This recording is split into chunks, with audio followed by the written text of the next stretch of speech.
Amaranantsika ny vaovao kosa mitsinjo atrandry ireo reny terabao ny orinasa Antoine misy ny etsika fanentanana mahakasika ny fampiasana tatonjaza karakarainy izy ireo.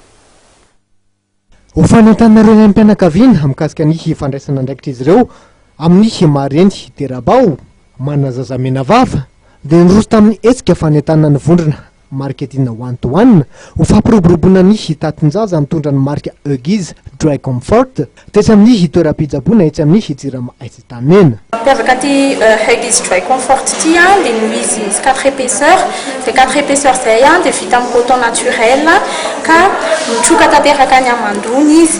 Io ihany koa ny bande élastique zay eo aminy zay adapté amin'ny vatany zanatika zay tsy atahorana hoe ipelipelika na idéborde ihany koa loatra rehefa mipelipelika ny zazakely na rehefa manao. Resaka poids ndray misy manomboka amin'ny 2,5 kg ka hatramin'ny 22 kg le izy.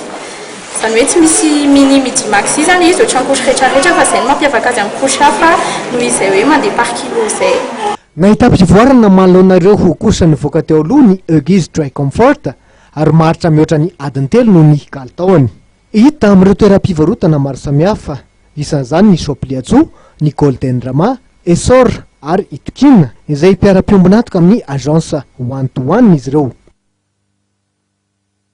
Iny ihany koa no mamarina ny fampalalama voantsika toko lasa topoko vavy sorana tolotra anao nanaraka izany hatramin'ny farany fa amin'ny fotoana eto indray tsika amin'ny fotoana manaraka veloma tompoko.